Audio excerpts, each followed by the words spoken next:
Welcome to Spotlight. I'm Patrick Woodward. And I'm Alice Irizarry. Spotlight uses a special English method of broadcasting.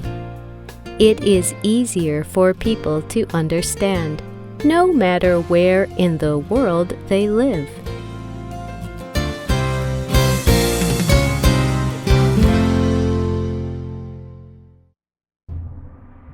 In 1967, 20 million people lived in North Vietnam. That same year, almost 200 million people lived in the United States of America. The United States had greater military size and power. They had a technological advantage over North Vietnam. It seemed like North Vietnam had no chance to beat the United States in the Vietnam War. But the North Vietnamese had one powerful advantage right under their feet. Today's Spotlight is about the tunnel system used by the Viet Cong during the Vietnam War. The Viet Cong were a South Vietnamese communist force that fought alongside the North Vietnamese Army, or NVA. The Viet Cong were known for their skills in jungle warfare. These unique skills and their tunnel system helped hold off their enemies. After World War II, Vietnam's government failed. France once ruled the country. They used this opportunity to invade Vietnam again. But Vietnamese communist rebels defeated them. In 1954, the Geneva Accords temporarily split Vietnam in half between the North and the South. Democratic elections were supposed to happen in 1956 to reunite the country. South Vietnam and the United States refused to sign the accords because they wanted the United Nations to watch over the elections. North Vietnam and the Soviet Union did not want the United Nations guidance. Vietnam remained divided. North Vietnam wanted to unify the entire country under a single communist government. Communists believe in sharing wealth among citizens according to need. A strong single-party government usually guides where money goes. The South Vietnamese government wanted more democratic leadership, like in the West. The United States tried to help South Vietnam stop the spread of communism. U.S. military advisors went to Vietnam during the 1950s. More came during the early 1960s. Active U.S. combat troops were introduced in 1965. They fought in Vietnam for 8 years. United States combat units left the country in 1973. 2 years later, South Vietnam fell under North Vietnam's control. Vietnam remains one of only 5 communist countries today. The Viet Cong understood they would struggle in direct combat with the larger, better equipped United States military. They had to use guerrilla warfare. This is when small groups of men surprise a bigger, more traditional military force. The Viet Cong built traps to injure and kill enemy troops. They also built more tunnels. The Communists in Vietnam began digging tunnels in the 1940s during their war with the French. At first, the tunnels only covered short distances. By the Vietnam War in the 1960s, some tunnel networks covered over 250 kilometers. The entrances to the tunnels were small and hidden under leaves or mud. Sometimes the Viet Cong placed entrances in animal pens. They often built false tunnels that led nowhere. These hidden tunnels were set with explosives to injure and kill enemy troops. The Viet Cong used layers of thicker dirt, called clay, to build the tunnel walls and ceilings. They dug most of the tunnels during the rainy season when the ground was easier to work with. They often dumped soil in rivers or hid it so that no one would see them digging. They built different kinds of tunnels. The Viet Cong used short tunnels for hiding and surprise attacks. They used deeper tunnels for command areas, medical stations, sleeping, and moving groups of soldiers across large areas. They hid in safety deep within the tunnels during US bombing attacks. Tunnels had places to cook, living areas, and even entertainment spaces. They had systems to move air. They had watertight trapdoors to prevent tunnels from being flooded by water or gas. They used rubber, wooden planks, and other everyday materials to make the doors stronger. The Viet Cong became expert diggers. An American soldier who served 2 tours in Vietnam said, "Give me a group of Viet Cong armed with digging tools, and we will tunnel out all of Southeast Asia."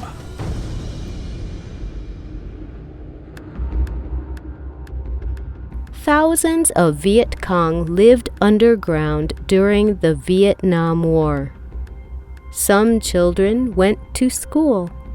Some even got married in the tunnels.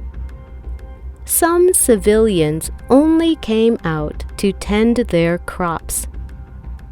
Despite the Viet Cong's engineering and digging skills, the tunnels were still a dangerous place to live. Tunnels were damp and filled with poisonous spiders, snakes, and rats. Many Vietnamese caught malaria and died. Malaria was the second leading cause of death after battle wounds. It was very difficult for United States soldiers to find tunnels because they were hidden well. The United States even built a major base on top of a massive tunnel system in Cu Chi. But if US troops did find a tunnel, they had to search for enemy soldiers and important documents. This was extremely dangerous. The tunnels were narrow and dark. US soldiers called them the Dark Echo. Viet Cong often left explosive grenades, pointed sticks, poison gas, or even snakes as traps for enemy soldiers. Most of the tunnels had several levels resembling a twisting maze. US soldiers got lost in the tunnels. The United States picked small soldiers to explore these tunnels. They called them tunnel rats. Tunnel rats usually explored a tunnel with only a flashlight and a small gun. Sometimes a second soldier followed behind, but often a soldier went alone into the dark echo with no idea of what he would find. The North Vietnamese Army's tunnel system was far more complex than the United States military had anticipated. Philip Caputo was a United States Marine during the Vietnam War. He said, "We fought a formless enemy who disappeared like the morning jungle mists, only to reappear in some unexpected place. It was a wild, periodic sort of combat. Most of the time, nothing happened. But when something did, it happened quickly and without warning." Duong Thuy Nguyen grew up in Hanoi, Vietnam. His grandmother was a war photographer in Quang Tri during the Vietnam War. Quang Tri is on the border between North and South Vietnam. It was the most attacked city during the Vietnam War. She told Nguyen about one period of bombing that lasted 81 days. Some of her teenage friends were soldiers in the tunnels. One day during the bombing, the soldiers got a rare treat. A cup of coffee was passed down to them. She told Nguyen, "They knew they were not living very long to taste coffee any other time. So they passed the coffee around. Each of the 20 people took a single sip. The coffee never made it to the last 5 people. The tunnel collapsed and most of them were killed." During the second half of the 20th century, Vietnam fought in a series of brutal, devastating battles that cost the lives of millions of Vietnamese. For 30 years, Vietnam fought in almost continuous conflict against the French, the United States, Cambodia, and China. The Vietnamese refer to the Vietnam War as the American War because they had so many battles with different nations.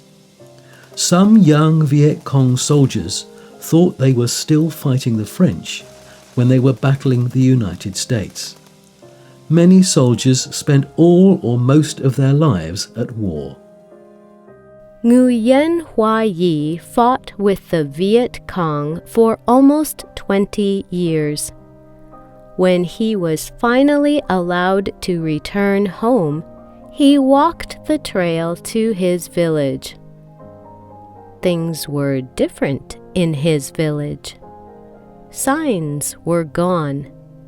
No one else was walking the trail, and everything was quiet. When he reached his village, he discovered it was gone. His village had been destroyed, and almost everyone was dead. Yi said, "Everyone but my youngest brother was gone. He would die during the Chinese War 5 years later. I am not special. Ask any older Vietnamese person. They have all lost many, many loved ones." Yi moved to Saigon. He had spent most of his life away from society. Yi did not know what to do. All he knew was how to hide and kill. Yi was suspicious of everyone and everything. He thought bombs were hidden everywhere. Yi had to be reminded constantly to pay for things because he was used to taking them.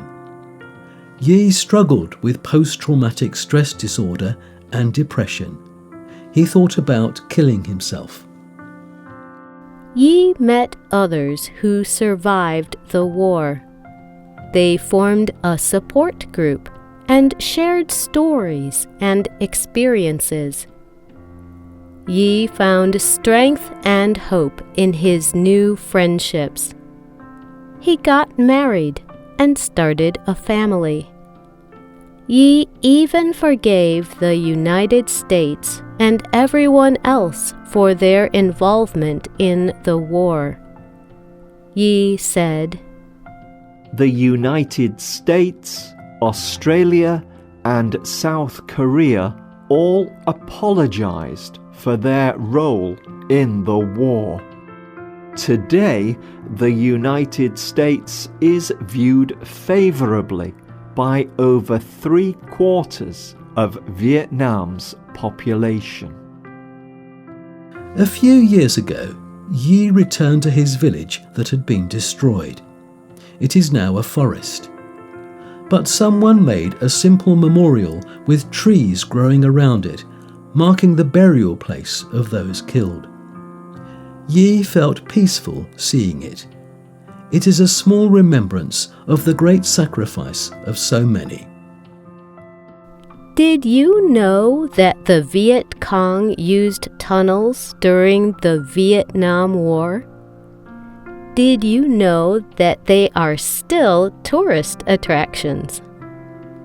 Would you be interested in visiting them? You can leave a comment on our website at www.spotlightenglish.com. You can also find us on YouTube, Facebook, TikTok, Instagram, and X. You can also get Spotlight episodes delivered directly to your Android or Apple device through our free official Spotlight English app. The writer of this episode was Peter Anderson. The producer was Michio Ozaki. The voices you heard were from the United Kingdom and the United States. All quotes were adapted for this episode and voiced by Spotlight. No AI or artificial intelligence was used in this episode. Spotlight episodes are written, voiced, and produced by real people for real people, no matter where in the world they live. This episode is called The Tunnels of the Vietnam War. We hope you can join us again for the next Spotlight episode. Goodbye.